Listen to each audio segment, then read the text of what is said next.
So we'll start with Dr. Swati. She's going to present the outcomes of BENT, that's Bent Needle Lab Internogoniotomy.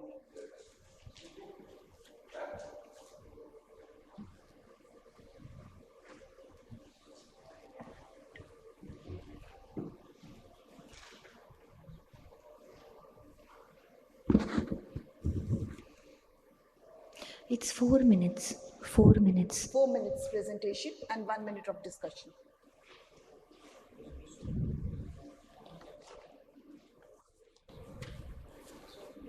Total 10. Sir,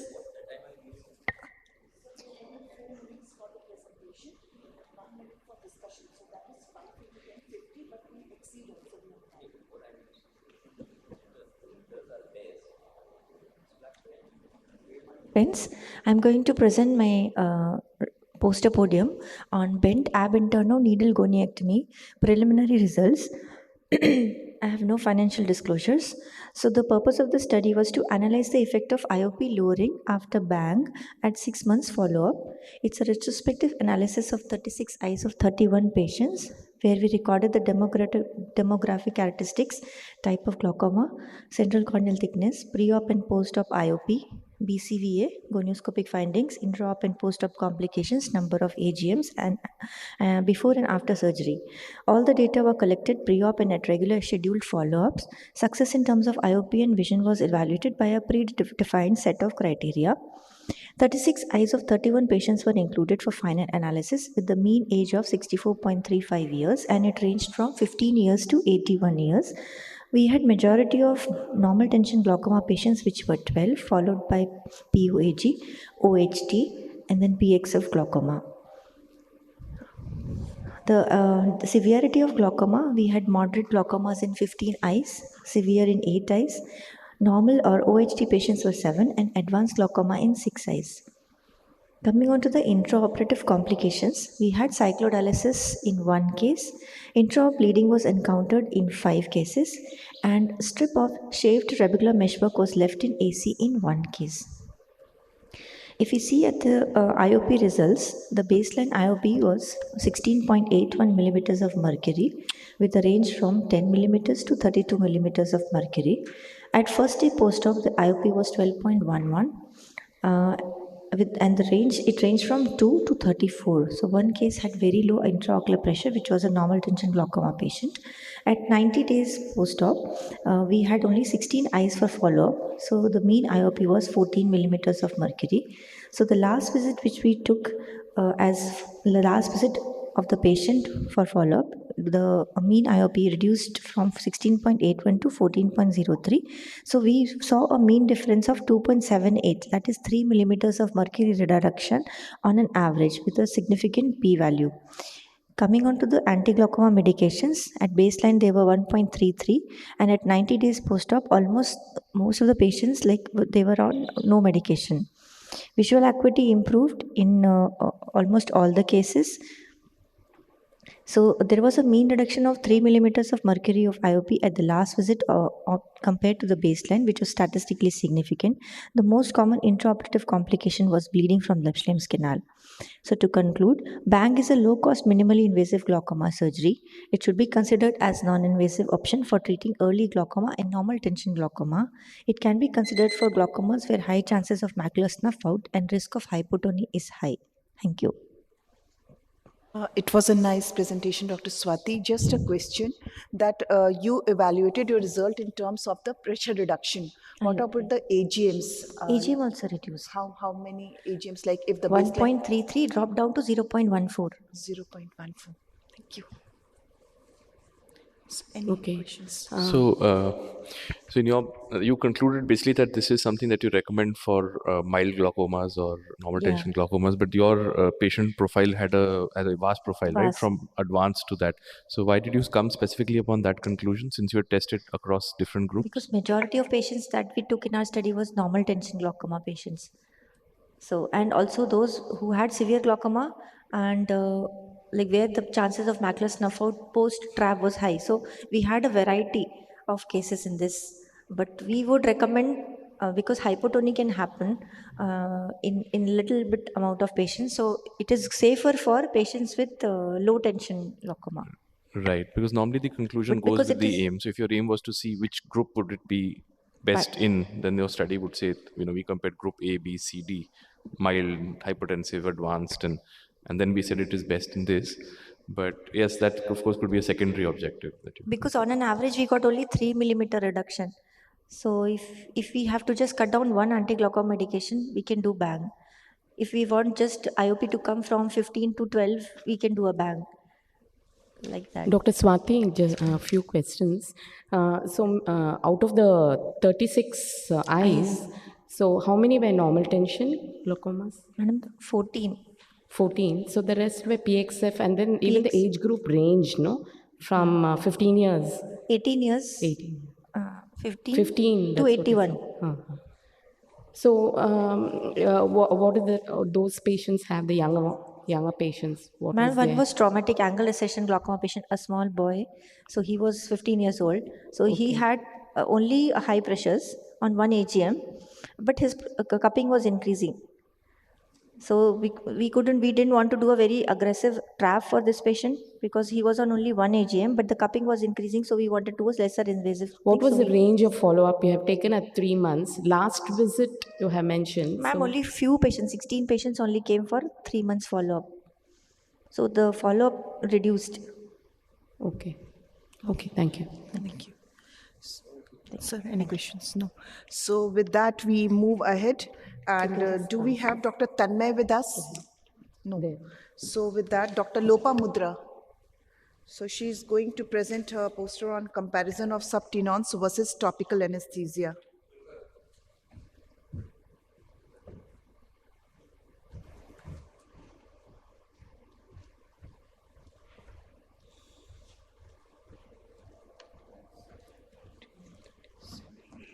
Nice, sir.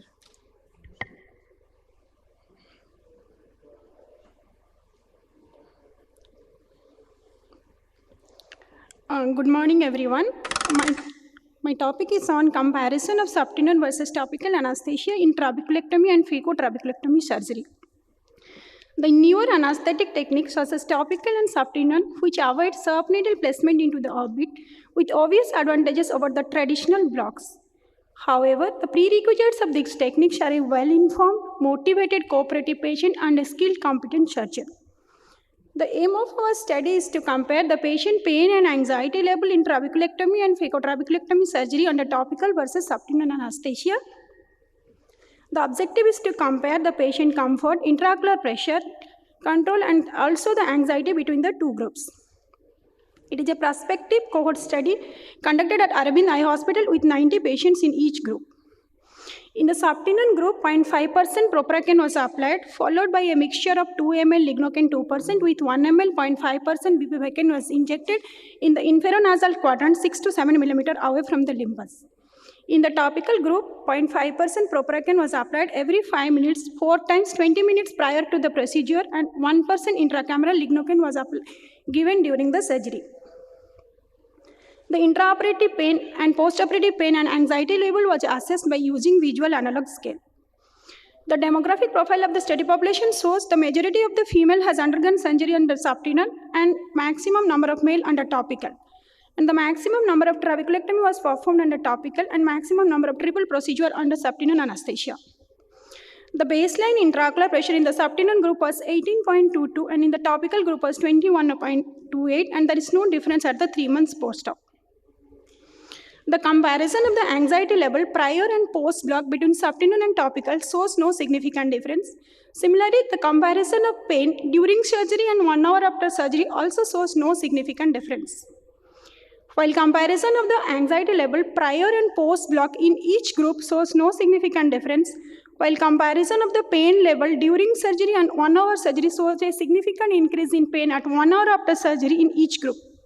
So the preferred practice pattern based on the long-term experience of the surgeon. In our study, 30% patients complained of pain during surgery and 83.3% 1 hour after surgery. And the overall pain tended to be mild in both the groups. The common complications in the subtenon were chemosis and subconjunctival hemorrhage. About 6.1% patient had anxiety prior to block and 11% had post-block.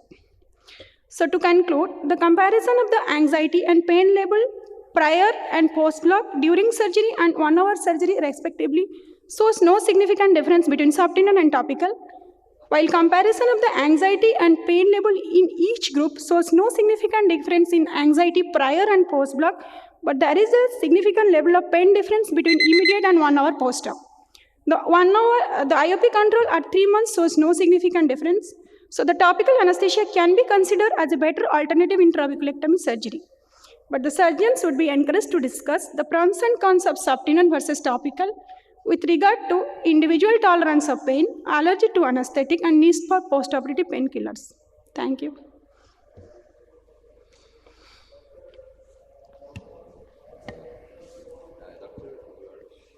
You can. Hello. Dr. Lupa, I'd like to ask you one thing. Your main concern is the pain and the discomfort of the patients. So why such a long follow-up of your patients in the study? No, sir. We have considered the IOP control between two groups. That's why we have taken... How will the subprenaines or the topic anesthesia affect the outcome of the trabeculectomy? Sir, that was just we took the IOP control. How was there any difference in the IOP control? I'm just asking you, how will it affect any renal anesthesia, I mean topical or subtenon? So how will it affect the outcome of any surgical procedure? For example, trabeculectomy in your case. Suppose on the topical, sir, we thought sometimes we cannot complete perform all the steps. Suppose the iridotomy will be complete and if you think you can't complete, then why should you be even attempting to undertake that surgery? Ultimately, the surgical outcome is more important than the simple discomfort in case, and that's what you think. The outcome is ultimately what matters in this case. You are doing trabeculectomy so that the IP can be reduced. And in case you think your some regional anesthesia, whatever it is not able to take control of certain steps, I don't think so you should even attempt it. I would like to ask a question. So this is a non-randomized study.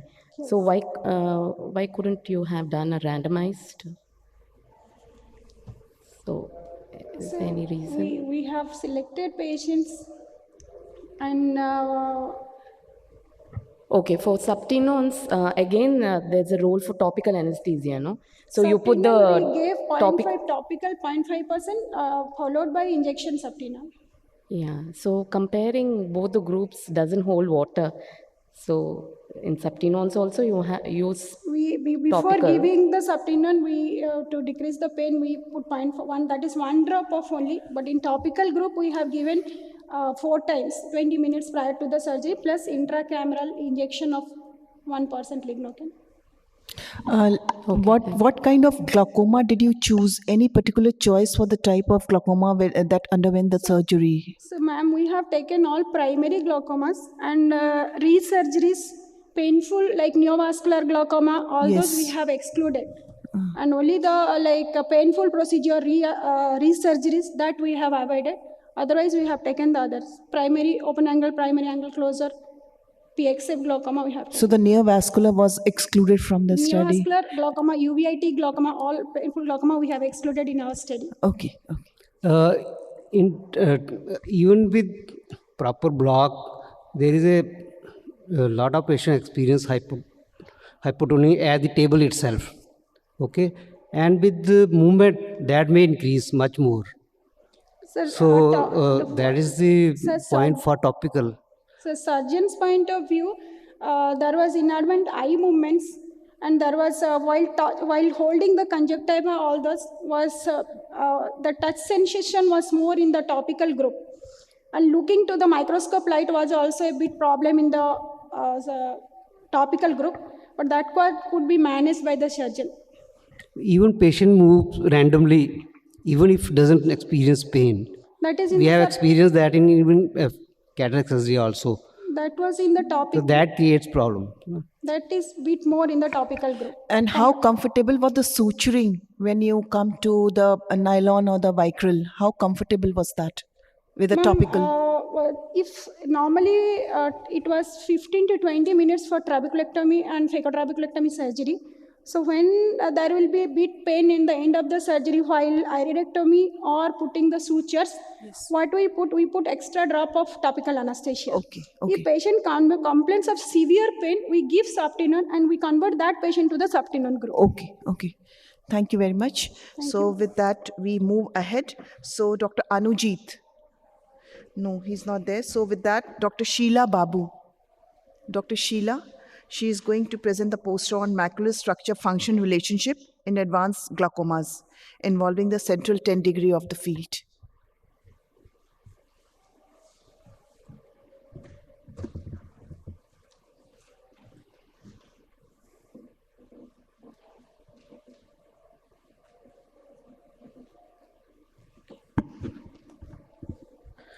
Good morning, all.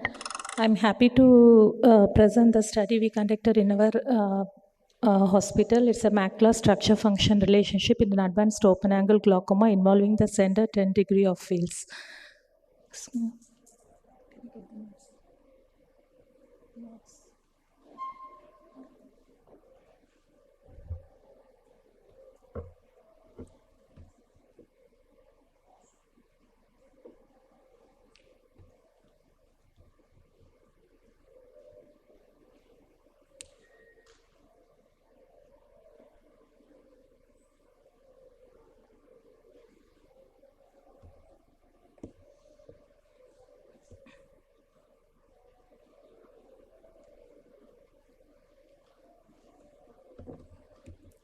Yeah. In glaucoma, monitoring of visual fields to detect any progression is the mainstay of glaucoma management. However, this often poses a challenge in elderly patients with advanced glaucoma who are often unable to perform reliable fields as perimetry requires patient cooperation both in terms of physical and mental condition. So here we need to study the appropriate structural parameters which correlate well with the visual field effect. And in glaucoma, the inner retinal layers, that is the retinal nerve fiber layers, ganglion cell layer and inner plexiform layer are the one gets primarily affected. And circumpapillary RNFL measurements may not be ideal in advanced glaucoma because when the RNFL thickness reaches a measurement floor, but not zero, because to non-neuronal elements such as blood vessels, retinal glial cells, which do not degenerate concurrently. So hence we conducted this study, look for other macular structural parameters and their correlations with the central field effect in patients with advanced open angle glaucoma. And this was a prospective observational study conducted at the Department of Ophthalmology of a tertiary eye care center between June 2020 to October 2021. And patient attending the glaucoma clinic who was diagnosed as open angle glaucoma with no macular pathology with advanced field effects involving the central 10 degree of visual field was analyzed by HFA 10-2 program were recruited after getting the consent. And here the visual field effect, that is the pattern and standard deviation in each of the 4 quadrant of HFA central 10-2 field was documented. Similarly, the macular structure average thickness of GCL plus IPL and GCC was documented in the corresponding quadrant in the central posterior pole program of the macula using Heddle spectralis OCT machine. And this is the posterior pole analysis program which divides the central 20 degree of the macular region into 64 equally distributed arrays by 8x8 field grid. And within these cells, the thickness was calculated and the numbers was given. Initially, we analyzed that each quadrant by adding the 16 cells in each quadrant and taking the average. Similarly, in HFA also, the quadrant which contains 17 points was analytical, like we added together and took the average.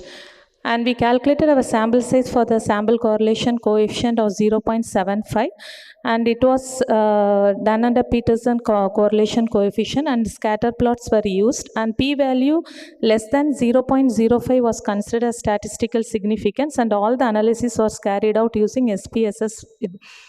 The result is significant structure function correlation was found between all macula inner layers studied GCL plus IPL, RNFL and GCC in the supranasal quadrant and the corresponding field effect in the infratemporal quadrant.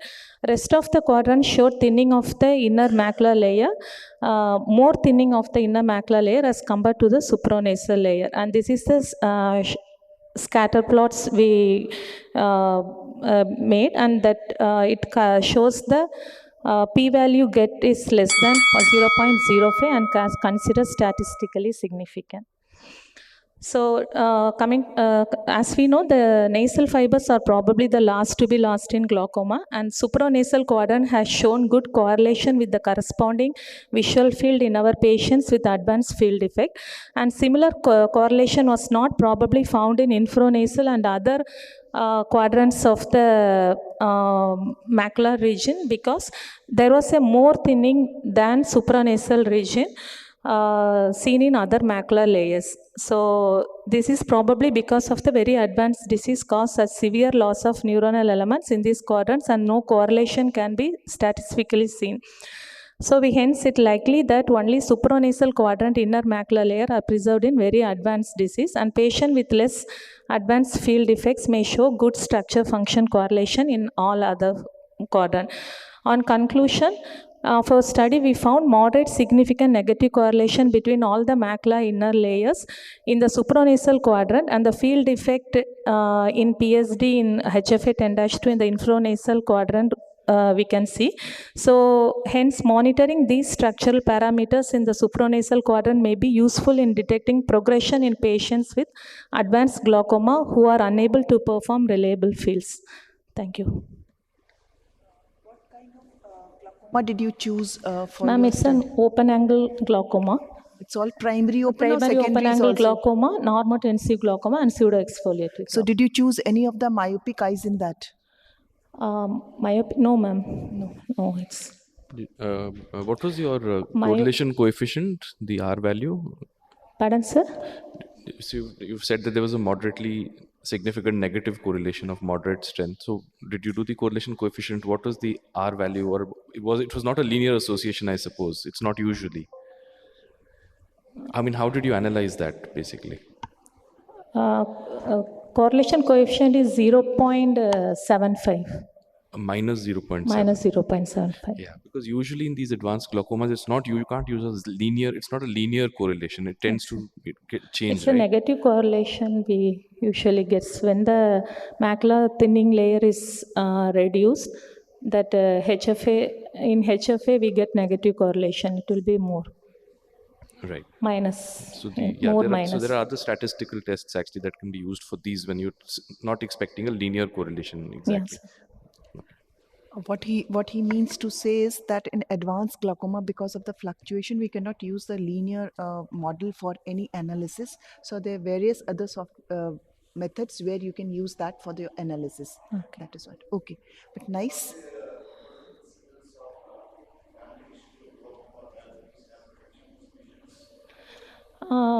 Ma'am, sir, we have took the patient who is not having any macular pathology.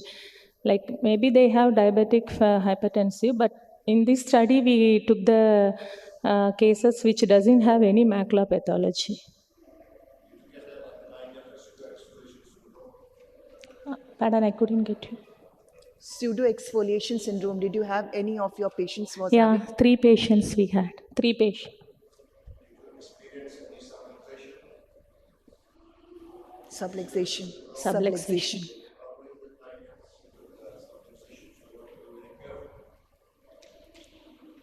Actually, couldn't get. Good morning, sir. Good morning. Okay. So we'll move ahead with that, and thank you very much. Thank you, ma'am. So now we move ahead with Dr. Shivam Gupta. Is he around? Dr. Shivam Gupta. Okay. So he is going to present the results of HFA 24-2 VFA, a challenge for the patients.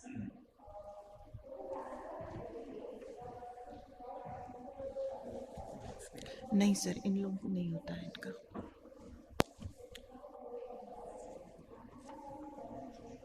नहीं sir, अभी फिर से पूछ लूंगी जब एक बार एक Very good morning to all. Today, my topic of discussion will be Humphrey 24-2 visual field analysis, a challenge for the patients. So, glaucoma remains one of the leading causes of irreversible blindness in the world, and the gold standard for documenting progression of this relentless disease is perimetry. It not only serves as a tool for monitoring progression of the disease, but also plays an irreplaceable role in determining need for intervention. While visual field testing has undergone several modifications since its inception, the core principle remains the same, whether the patient intends identifies the stimulus or not. The aim of our study was to assess influence of patient-dependent factors on reliability of HFA, the objective being to identify and study influence of age, educational status, stage of glaucoma, number of times patient has reported done HFA previously, time of testing, and patient time, waiting time on reliability. So it was conducted as an observational cross-sectional study in our department, and 372 patients were recruited. The inclusion criteria being all patients above the age of 18 years coming for HFA, the exclusion being pre-existing neurological diseases, BCVA less than 6/60, refractive error more than 6, spherical more than 3 diopters, nystagmus and strabismus with loss of fixation or diplopia, any media OPC other than cataract, artifacts on testing, severe rheumatoid arthritis, or other diseases that would adversely affect the patient's response time, and pregnant women. So this was the methodology. Patient coming for HFA, routine examination was done, informed consent was taken, and procedure was well explained. After that, HFA was recorded, and the reliability parameters and mean deviation, pattern standard deviation were compared with age, gender, education status, waiting time, number of previous HFA, stage of disease, lens status, pupil size, and what time was the HFA taken, that is morning or post-noon. So we found subjects under age of 40 years were found to be most reliable. Males were found to be more reliable compared to females. In education status, we divided it into 3 parts, that is illiterate, school and graduates, and we found graduates were found to be the most reliable. Stage of disease, the subjects with advanced stage of disease were found to be most reliable. Waiting time, a waiting time of 2 to 3 hours were found significantly reduced reliability. Test post-noon significantly reduced reliability. There was no statistical significance among the reliability of patients who had performed HFA previously and those naive to the test. Eyes with clear lens were found to be most reliable, while pseudophakics were less reliable. Considering the age, most of the pseudophakic patients were old, that's why. Pupil size was not found to be significantly associated with reliability of HFA 24-2. So the final conclusion of our results was younger age, male sex, higher educational status, lesser waiting time, phakic patients were found to be significantly associated with increased reliability. Test in morning, that is pre-noon, was found to improve reliability. Prior experience with testing and best corrected visual acuity within limits were found to be no statistical significance in our study. In subjects who were partially reliable, that is, those who test reliability in one eye but not in the other eye, were again studied, and best corrected visual acuity, stage of disease, lens status, pupil size, and HFA time were compared. None of these were found to have significantly bearing on reliability of HFA. The strength of our study was, the sample size of our study was relatively large. Waiting time has not been studied as a factor of determining reliability in most studies. The weakening being, there were many confounding factors that cannot be discounted of. It could be ensured that all patients reach the same standard instruction. So what are the new things we can do? The role of technician experience can be studied. Mode of instruction, that is video, oral instruction, would be useful adjunct to the study. It would be significant to study each factor in details with appropriate control groups. Multiple factors determine reliability of results of HFA. Of these, we attempted to study patient-based factors. We conclude that age, sex, educational status, waiting time, lenticular status, and time of day when test was performed was found to be positively influenced reliability of HFA 24-2. Visual acuity and prior testing experience showed no significant association. Thank you, Shivam. It was a nice presentation. Just a few questions. You said that the patient who were pseudophakic were least reliable. Any particular factor for that? Why did you think that it happened so? Ma'am, actually, patients who have already undergone cataract surgery are usually older patients. So with old age, that was the age factor you said. So again, it comes back to the age only, because already you had made a criteria of age. Yes, ma'am. Yes, ma'am. Then second, you said, what about the phakic lens changes? Were all the grades of the cataract same in all your patients, or it was like different from NS 1, 2, 3, 4? What were the grades? Because it is going to be a big confounding factor. Yes, ma'am. Definitely, ma'am. That's why we have, that's one of our limit and weakness of our study, that we should have just mentioned that whether the cataractous lens was there or not. But we could have done even more grading of the cataract, depending on nucleus sclerosis or whether cortical cataract was there. We could have little further. Because a PSC or PPC will definitely hamper, so you need to put that in your study as well. And what the last question would be that what about the stages of glaucoma? Like all the stages of glaucoma were similar in all your cases, or like it was from early, mild, moderate, severe? Any criteria on that? Ma'am, actually we had criteria early, mild, moderate, severe glaucoma. But yes, of course, ma'am, the readings were a little anonymous and. Okay, Dr. Shivam, I have a question. Yes, ma'am. So what algorithm was used, the CETA standard or CETA fast or faster? Ma'am, CETA standard 24 dash. CETA standard. Okay. So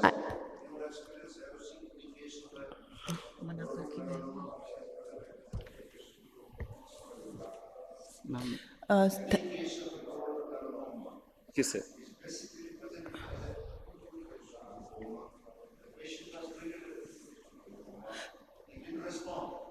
Okay, sir.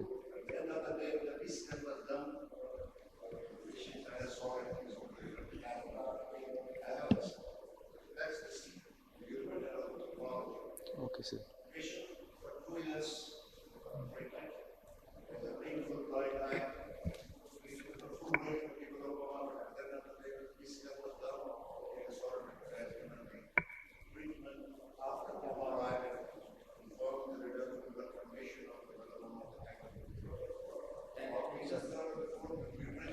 So thank you so much, sir. We are in short of time. So one last question. Sir.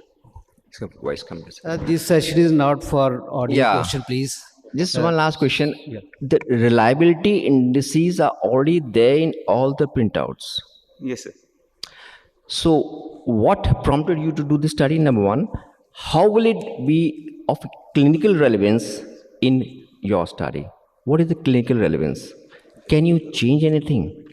You can only explain. That's why we take multiple printouts. We take a week, let's say, at least 3 times we take this thing. Yes, sir, Only then we rely on this. We never base our interpretation on one field. yes, sir.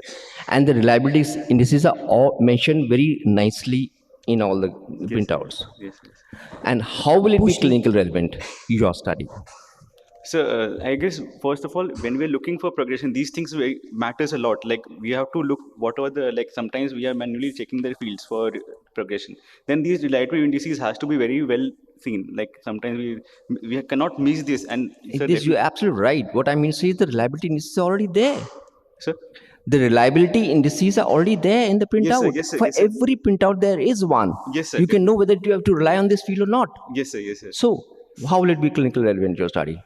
So clinical relevance is that, sir, first of all, we are looking at the study. Our study was totally on what are the factors, patient-related factors, which are affecting reliability, not anything. Will it affect the input and output of your the investigation? So first of all, in any case, you have to do the investigation. You have to do. There is no choice. You have to do the fields. Yes, sir. So it is on me whether how much weightage I'll give to this HFA field. Weightage, it does not depend on your weightage. The indices are already there. Yes, sir. Yes, it's not your weightage what matters. Yes, it's the printout. It's the software that has been input in that machine for all the false negative, false positive, fixation loss and all that. It's already there. Yes, it's sir, yes. Your interpretation doesn't matter. If he takes that printout anyway, he'll see that printout. He'll not say what your interpretation is. He's not going to bother about your this thing. Yes, sir. Yes, sir. See, all these factors influence, these are well-known factors which influence the field result. So I don't know what is new in the study. Even all the patient-related factors are well-known. Age, everything can influence. So because this fields, it's patient-dependent. The patient has to do the test, should have to concentrate, should need to have an understanding of the process of doing the fields. So these factors are well known, so that's why the reliability indices are there. So even the patient having systemic problems, even that could influence. Those are also patient-related factors. If the fields were unreliable, first fields, when did you repeat it for reliability? After how much time? If the first fields were not reliable, yes, sir. When did you repeat it for reliability. Sir, let's move forward. Sir, question is not for audiences. Here, question is for question will take. So the question chairperson is, will if take. your first Next. fields were not reliable, Yes, sir. So then after how much time did you repeat it? So minimum 3 fields has to be, if I'm continuously getting a, like we have to get. What was the time interval between them? So minimum 1 month, and then again 3 months we can do. With that, we call upon the next, thank you, Shivam. With that, we call upon the next speaker, Dr. Apur Sthapak. Is he around? Dr. Namrata Shri. Dr. Namrata. Apurva. Okay, please come. Apurva. So she's going to present the poster. Come here, come this side. Safety and efficacy of Ologen versus MMC in trap with cataract. And should I call upon Dr. Namrata Shri? Are you there? Okay, so next speaker is Namrata Shri and then Priya Sharma. Are you there? Okay. And once again, a call for Dr. Anu June. Are you there? And Dr. Anujit Paul. Okay. Tanmay, Dr. Tanmay is not there. No, Tanmay. Yeah, you start. Good morning, everyone. I'm Dr. Apurva Sthapak. My guide for this topic was Dr. Rekha Khandelwal. I'll be speaking about the safety and efficacy of Ologen implant versus mitomycin C in trabeculectomy combined with cataract surgery in patients with primary glaucoma. As we all know that glaucoma is one of the most leading cause of blindness in all over the world. Its prevalence is, it has affected 20% of the world's population. It is also referred to as a silent killer because the vision loss is irreversible, and often the patients in India present to us at very advanced stages. So glaucoma is generally diagnosed at a very advanced stage, usually when the patient seeks advice for cataract surgery. Thus, trabeculectomy is usually performed along with cataract surgery, which is referred to as a combined procedure. The efficacy of trabeculectomy is limited due to excessive fibrosis, which can be prevented by the use of antifibrotic agents like mitomycin C, 5-fluorouracil, intracameral bevacizumab installation, and the newer advancement is the Ologen implant. Ologen is a biodegradable porcine porous collagen material that can be implanted. It is used as a separator between the subconjunctival tissue and the episcleral tissue. It prevents fibrosis by acting as a scaffold for better proliferation of the fibrocytes. The aim of this study was to compare the safety and efficacy of Ologen implant versus mitomycin C in trabeculectomy combined with cataract surgery in patients with primary glaucoma. This is a picture of the Ologen implant that is being placed between the subconjunctival tissue and the episcleral tissue. This study took place from December 2018 to December 2020. It was an 18 months long study. It was a hospital-based randomized controlled trial. Took place in the ophthalmology department at Nagpur. The approval was obtained by the Institutional Ethics Committee.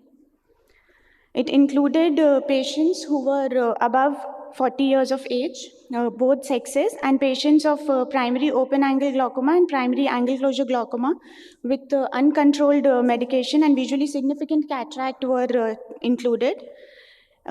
Patients who had history of previous IOL surgery or any laser procedure, or patients affected by secondary glaucoma or had previously failed trabeculectomy were excluded. A written informed consent in patient's own language was obtained. Eligible patients were randomly divided into two groups. The study group was the one with trabeculectomy with Ologen, and the control group was when mitomycin C, 0.2 mg per cc for 2 minutes was used. All patients went safe surgery trabeculectomy with cataract extraction. The results were like demographic and clinical characteristics of patients in Ologen and MMC were statistically non-significant. The distribution type of success was divided into complete success and incomplete success. When the IOP was achieved of IOP of less than 18 mm Hg was achieved without medication, it was complete success, and it was qualified when this same IOP was achieved with medication. Overall success was when IOP control was with or without medication. The mean IOP with time for patients in 2 groups, there was a significant reduction in IOP in both the groups from baseline till end of the 6 months. Both the groups had a significant p-value with 38.3% reduction in Ologen group and 36.6 in MMC group. Bleb characteristics, Moorfield's Bleb grading system was used, where Bleb area, central and maximal, Bleb height and Bleb vascularity was seen.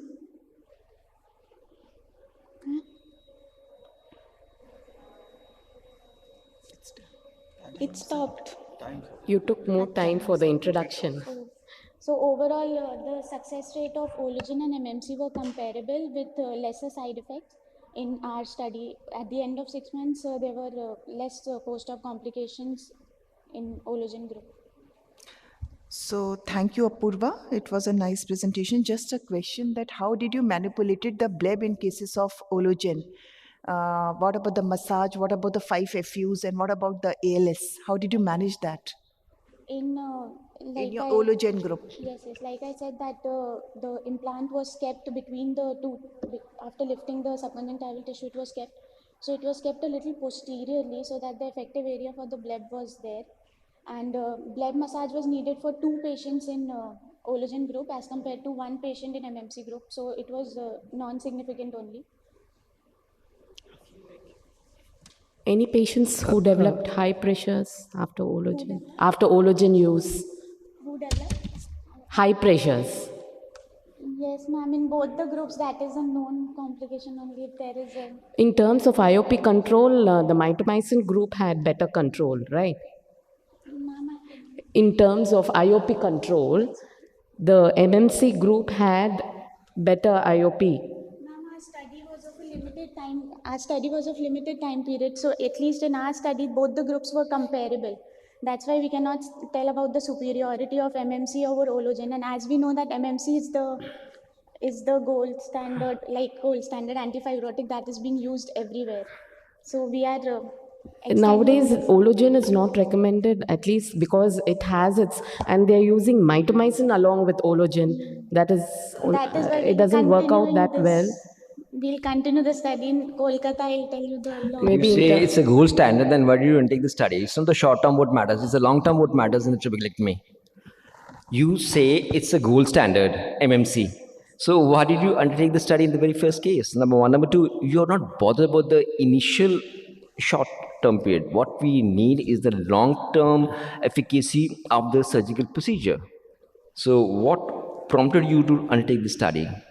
It's a very well thing. You yourself have said that it's a gold standard. Because it is being used everywhere. But if it is being used everywhere, what is being used everywhere? Mitomycin C is most commonly used as an antifibrotic agent. Fine, absolutely fine. But it doesn't mean that new things will not come. And but you yourself say Ologen is not new. It's the gold standard. Ologen is not new anymore. Okay. Yes. And what did you say about the Ologen? How does it act? Yes. You mentioned how Ologen acts. How does it act? What is the mode of action of Ologen? It acts as a separator and also as a scaffold so that the fibrosis... What is the word that is used? Mitomycin C is antifibrotic. So what does Ologen do? How does that act? What is the technical scientific word used for that? It prevents scarring. It prevents scarring. Please look up your literature. Thank you. Thank you, sir. So what was the size of the Ologen you used? 6 millimeter by 1. That was standard for all? Yes, sir. That was standard for all, and did you use the releasable suture? Releasable suture with Ologen? It comes as a big sheet, so we used to cut it. So did you use releasable suture along with this? What? Releasable suture. You use releasable with Ologen? Sutures. Yes, sir.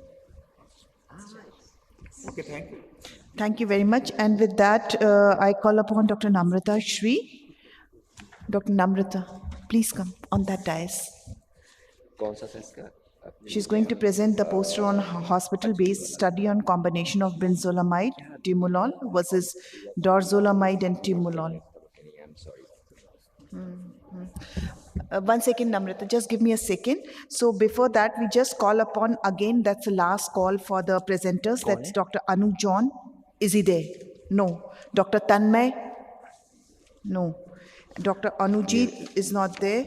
And Dr. Priya Sharma. Okay, please start now.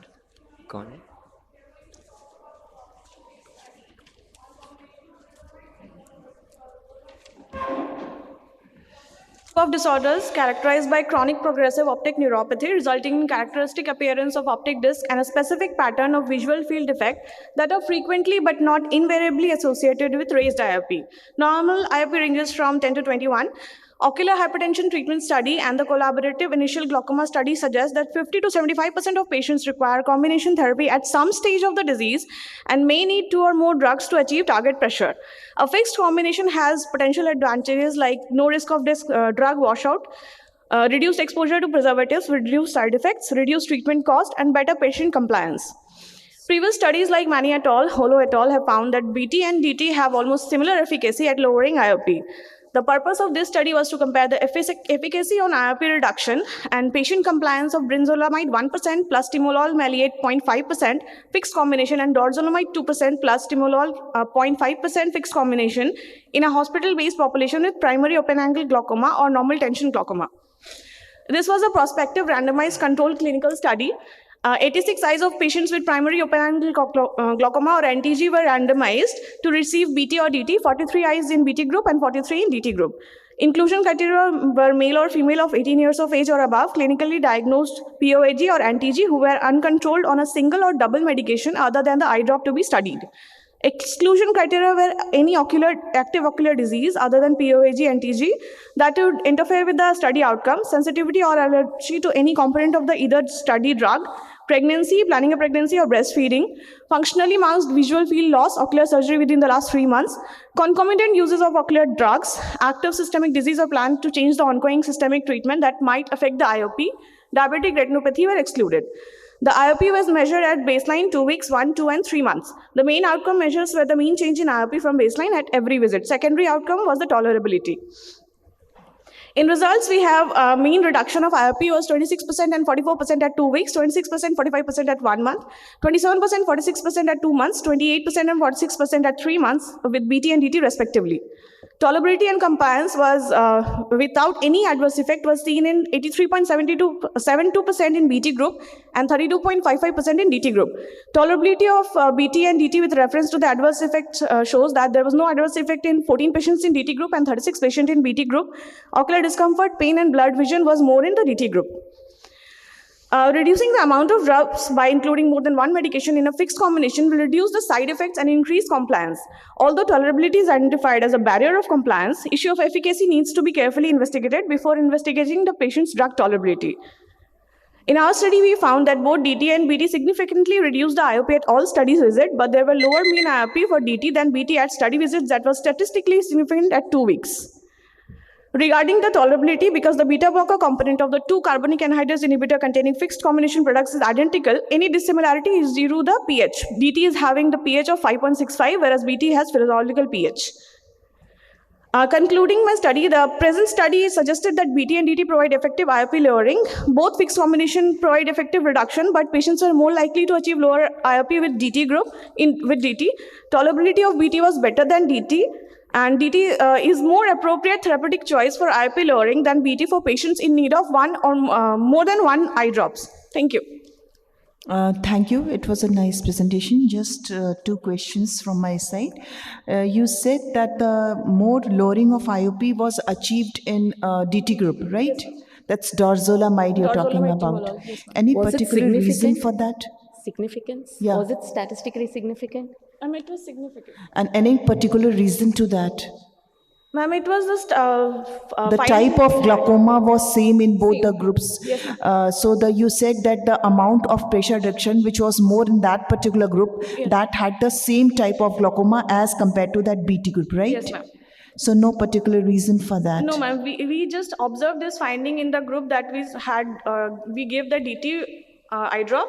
More IOP reduction was in every visit more in the dorzolamide group than the brinzolamide group. Okay. But it's at 2 weeks, no? So what was the duration of follow-up? 3 months. Huh? 3 months. 3 months. Yeah. That is the longest follow-up you have done. That yes, is up to 3 months. Study, 3 months. Okay. And what about the tolerability? You said that BT had kind of discomfort more? No, less discomfort than DT. We found that the patients given brinzolamide timolol combination were more comfortable with using the drugs. And but you said about the blurred vision. What was that? That was observed in few patients in the dorzolamide timolol combination group. The blurred vision. Yes, ma'am. What drugs were actually used? You need to mention there the brand. Misopta, what were for the brinzolamide timolol? What was used? Ma'am, we had 3 brands. Oh. You were too quick. I could not notice. So what was the? Which brand did you use? The brand matters. Oh. So your study, what brand? So it's a generic drug you're using. It's yes, not a. Actually, ma'am, we did not do a brand-based study. We just did the combination of the drugs. Yeah, but so, what I'm saying is brand matters. Yeah. So how much the IOP control? You can't just use different drops for different patients. You should maintain the same. Did you maintain that? Which company brand did you use? Ma'am, we did not specify that. No, when you do a study, you need to mention that. That is very important. I think what ma'am is trying to say is that sometimes, innovator versus generic or brand versus non-branded may make a difference to the outcome. Sometimes in terms of tolerability, though the molecules are still the same within that, but and there was, I suppose there was no financial disclaimer to the study, or was it sponsored by any? No. It was completely not run? sponsored, no. Okay. The study results will be affected by the brand of the drugs. So yes, that is important. You need to mention. How did you decided which drug to be used? Which brand to be used? How to decide? Was it generic or there was some particular All brand? of them use the same brand? That is, or different companies. That again will affect the study. That's not the right way to do the study. Okay. So, ma'am is right, absolutely. Yeah. So, how did you use the drug?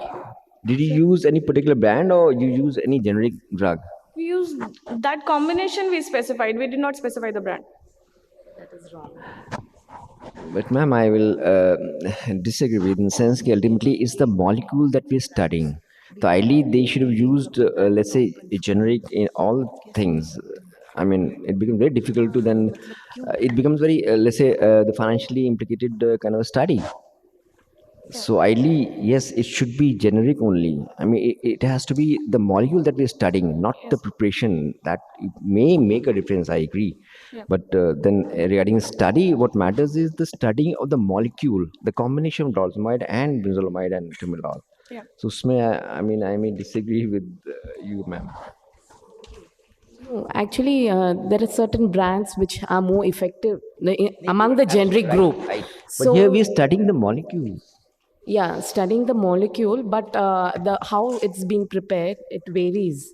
So certain brands might be more effective. So you can't give one person one brand and then the other person, just the combination drug is not what matters. You have to use the same brand. The same brand should be for all the two groups should receive the same brand. That you can't change. Was it done? That's what I want to know. No. So she's not sure. She's right. Actually, then you have to use the same company brand. Yeah, the combination has to be. And you need to specify that because a person who reads the paper should know which brand was used. So the results all can be skewed because of that. Okay. The company has to be same. I mean, either it's generic or the same company. That's very important. You can't use one company this and one company that. That's ideally, not done. Whatever studies done elsewhere, so it's all with the FDA approved drugs.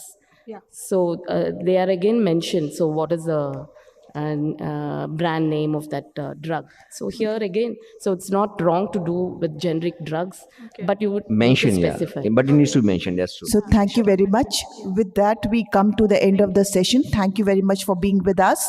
And now, well in time, we are handing over the hall to the next people. Thank you very much.